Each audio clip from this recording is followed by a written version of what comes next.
Hello friends, मैं Jitendra Sharma, motivational speaker, business and life trainer, आपके सामने फिर एक पावरफुल वीडियो के साथ, पावरफुल कंटेंट के साथ और एक ऐसी शख्सियत, हिंदुस्तान की जानी मानी शख्सियत की case study, deep case study के बारे में डिस्कस करेंगे।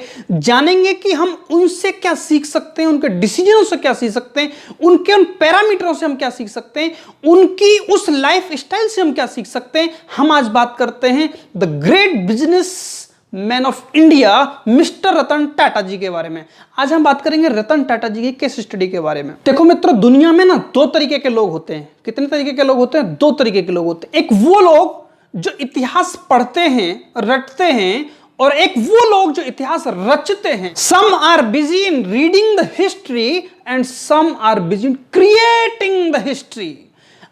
आप कौन से हो? रीडिंग वाले हो या क्रिएटिंग वाले हो? देखो, जब तक आप इस बात को सोचोगे नहीं ना कि आप किस कैटेगरी में हो, तब तक आप कुछ बदलाव भी नहीं कर सकते। क्योंकि जब तक आपको यह नहीं पता ना कि मैं कौन हूं, आप उस तरीके का व्यवहार नहीं बना सकते। देखो, जब तक आप पिता नहीं बनते, तब तक आपको पिता बनने की अहमियत भी नहीं पता होती, उसकी ड्यूटीज, रिस्पॉन्सिबिलिटीज, कुछ जिम्मेदारीज का भी एहसास नहीं होता।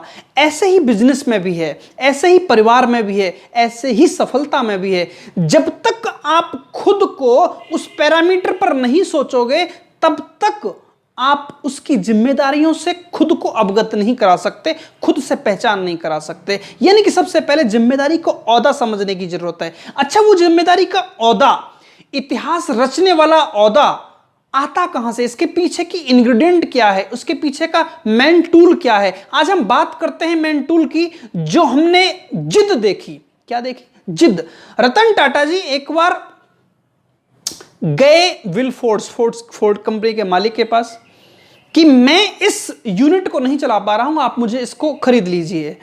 तो विलफोर्ड्स कहता है, मैं खरीद लेता हूं, मैं तुम पर एक एहसान कर रहा हूं कि मैं आपकी इस कंपनी को खरीद रहा हूं। और एक बात कही उन्होंने जो दिल को चुभने वाली थी, और चुभनी भी चाहिए थी, और सही जगह लगी थी। यही सीखने को मिलता है हमको रतन टाटा जी से। रतन टाटा जी से उसने बोला, विलफोर्ड्स ने, जब तुम पर गाड़ी बनानी आती नहीं तो बनाते क्यों हो?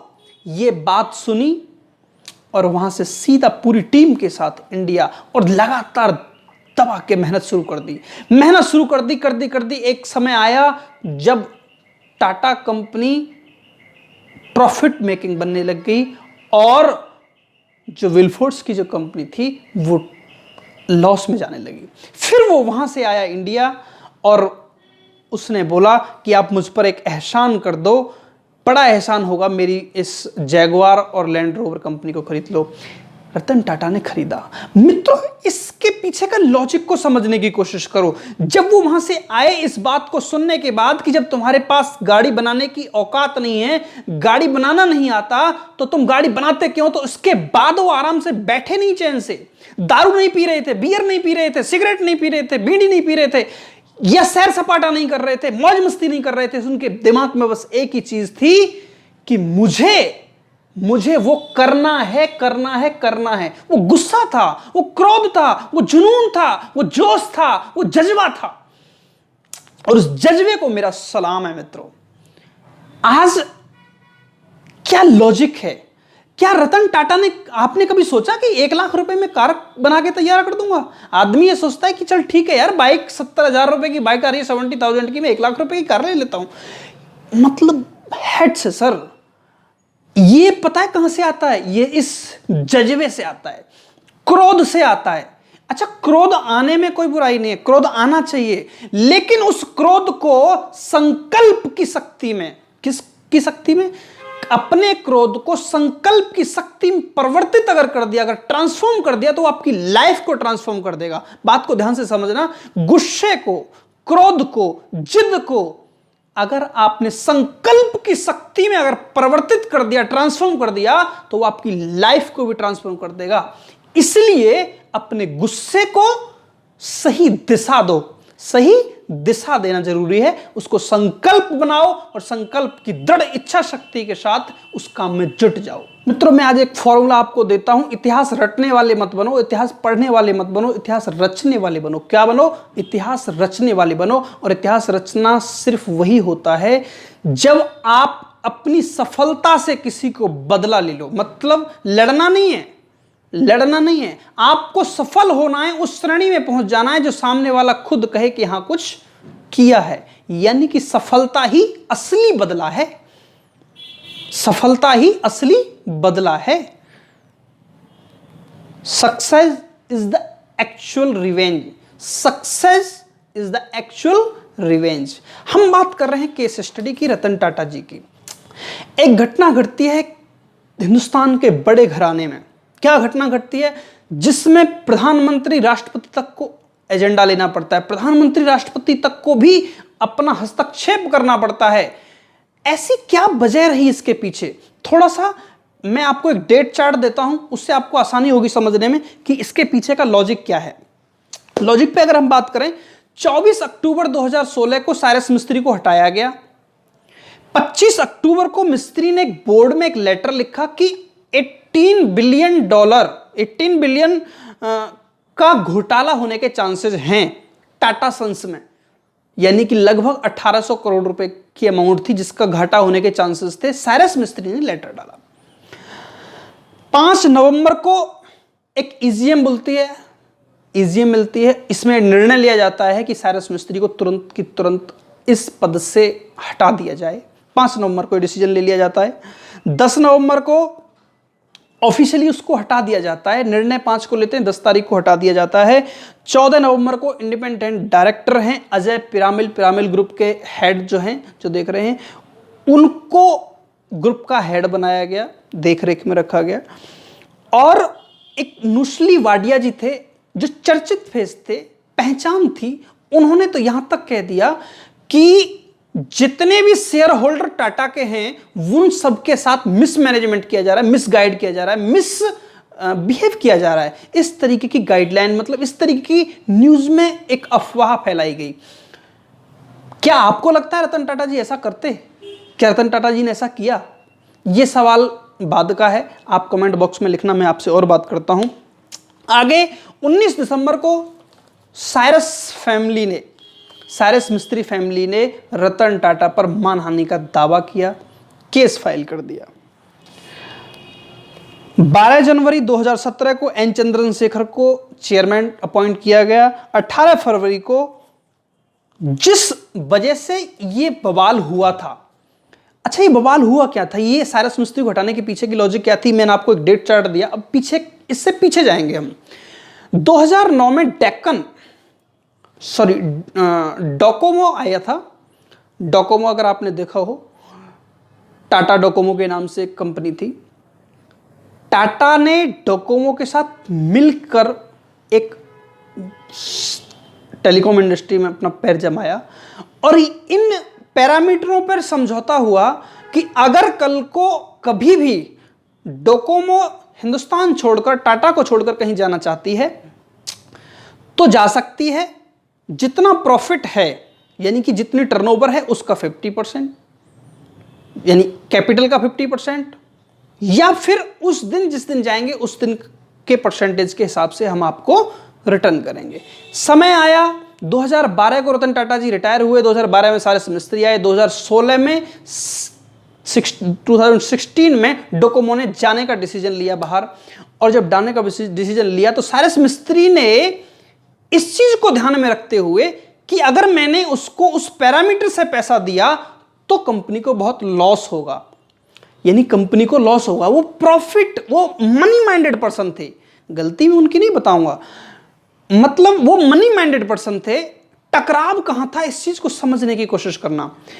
उन्होंने क्या सोचा कि नहीं, हम पैसे नहीं दे सकते, हम अगर देने भी पड़े तो बहुत कम रेशियो पे देंगे। साइरस मिस्त्री ने क्या किया? साइरस मिस्त्री ने कहा कि आरबीआई गाइडलाइन के अकॉर्डिंग हम पैसा वापस नहीं कर सकते, जबकि एक्चुअली इंटरनल अगर टीम की बात करें तो वो चाहते थे कि वो पैसा दिया ना जाए। ऐसा कुछ नहीं था, क्योंकि जब एग्रीमेंट में साइन हो चुका था, एक एग्रीमेंट बन चुका है दोनों के बीच में, अगर आज नहीं तो कल कभी भी जाना होगा तो मैं आपको इस अमाउंट को पे करूंगा। तो रतन टाटा जी की फिलॉसफी ये कहती है, उनका लॉजिक ये कहता है, उनकी इंटीग्रिटी ये कहती है कि मुझे देना चाहिए। चले गए, उन्होंने केस फाइल किया, रतन टाटा को धक्का लगा। रतन टाटा को दुख हुआ कि मेरी कंपनी पर केस क्यों, आखिर क्यों, इसके पीछे का लॉजिक क्यों है, तुरंत हटा दिया। अब हम बात करते हैं आगे की। जब साइरस मिस्त्री को हटाया तो रतन टाटा वहां पहुंचे और उन्होंने पूछा, क्या हमने डोकोमो को यह पैसा वापस करने का वादा किया था? तो मैनेजमेंट बोला कि यस, हमने प्रॉमिस किया था। उन्होंने, जब डोकोमो आया तो लगभग 13,000 करोड़ के आसपास की इन्वेस्टमेंट थी, यानी 26% का स्टेक उन्होंने लिया था, और इस 26% के स्टेक के अकॉर्डिंग उनकी जो अमाउंट थी लगभग 13,000 करोड़ के आसपास थी। क्या हमने ऐसा वादा किया? तो उन्होंने कहा कि हाँ। तो हमने क्यों नहीं पे किया? उसकी वजह मैं आपको बता चुका हूं कि प्रॉफिट के अकॉर्डिंग, क्योंकि टाटा डोकोमो लॉस में जा रहा था। जब लॉस में जा रहा था तो साइरस ने सोचा कि लॉस को कवर करने के लिए अगर मैं इस पैसे को ना दूं और इस स्टेक को मैं ले लूं, इस स्टेक को मैं ले लूं और इसको पैसा ना देना पड़े, या देना पड़े तो कम से कम देना पड़े, तो ये फिलॉसफी साइरस के माइंड में थी। साइरस मिस्त्री ने ऐसा सोचा मनी के लिए। लेकिन यहां बात हो रही थी 100 साल की ख्याति के बारे में, यहां बात हो रही थी रतन टाटा के नाम के बारे में, यहां बात हो रही थी रतन टाटा, टाटा समूह के एक गुडविल के बारे में। क्योंकि डोकोमो ना टाटा समूह पर फेथ करके इंडिया में आया था कि कुछ भी हो सकता है, लेकिन रतन टाटा के साथ यारी जोड़ने में, दोस्ती जोड़ने में, संबंध बनाने में, जॉइंट वेंचर करने में, स्टेक लेने में मुझे प्रॉब्लम नहीं होगी। घाटा जा सकता है लेकिन प्रॉब्लम नहीं होगी। और वो वहां डोकोमो को धक्का लगा कि डोकोमो के साथ ऐसा हुआ है, और इसकी वजह से टाटा डोकोमो ने केस फाइल किया, एनसीएलटी फाइल की। बात को मैं ये समझाना चाह रहा हूं, क्या मित्रों आप ऐसा कर रहे हो? आप अपने बिजनेस में भी ऐसी गलती कर रहे हो? क्या अपनी गुडविल को आगे रख रहे हो या पैसे को? क्या अपनी गुडविल को आगे रख रहे हो या पैसे को? Integrity versus money, integrity versus profit, reputation versus money. आपकी रेपुटेशन ज्यादा अच्छी है या पैसा ज्यादा अच्छा है, यह आपके ऊपर डिसीजन है। मित्रों, रतन टाटा ने फिर साबित किया एक बार कि मेरी इंटीग्रिटी, मेरी रेपुटेशन, मेरी कमिटमेंट फेल नहीं होनी चाहिए, चाहे मुझे कितना भी नुकसान पड़े। अच्छा, साइरस मिस्त्री से रतन टाटा जी और भी चिढ़े हुए थे, थोड़े से दुखी थे। दुखी क्यों थे? कि कुछ लेस प्रॉफिट कंपनियों को उन्होंने बंद किया। एक वेल्सपन पावर करके कंपनी थी, उसको उन्होंने बिना मैनेजमेंट को इन्फॉर्म किए परचेज कर लिया, खरीद लिया। तो ऐसे डिसीजन, सुना जाता है कि टाटा समूह में कोई भी डिसीजन बिना ग्रुप के डिस्कशन के कभी नहीं होते, लेकिन उन्होंने ऐसा किया। यह गलत था, ऐसा नहीं करना चाहिए था। तो कुछ ऐसी चीजें थी जो उन साइरस मिस्त्री ने की, जिसकी वजह से रतन टाटा बहुत दुखी थे और ऐसा निर्णय उनको लेना पड़ा। जब जनवरी में एन चंद्रशेखरन आए तो 18 फरवरी को एक मीटिंग हुई और सिंगल डे डोकोमो को केस सेटल कर दिया। 18 फरवरी 2017 की बात कर रहा हूं मित्रों, एक सिंगल डे में केस सॉर्ट आउट हो गया, सेटल हो गया। एक गलती और की थी उन्होंने, साइरस मिस्त्री ने। जब डोकोमो ने कहीं बाहर किसी कंट्री में जब केस फाइल किया था तो रूलिंग डोकोमो के फेवर में थी, टाटा के फेवर में नहीं थी, डोकोमो के फेवर में थी। उसका साथ ना देने के बाद उसको अपील में चले गए। ये भी एक बहुत बड़ी गलती थी, क्योंकि जब हम गलत होते हैं ना मित्रों, तो हम लड़ना नहीं चाहिए, जबकि आपकी गुडविल उसकी गुडविल से बहुत ज्यादा थी। अब बात करते हैं कि गुडविल है क्या, इससे फर्क क्या पड़ते हैं, इससे इफेक्ट क्या होते हैं और इससे हमको सीखने को क्या मिलेगा। रतन टाटा जो थे ना, उनका पब्लिक से लगाव बहुत ज्यादा है, पब्लिक से प्यार बहुत ज्यादा है।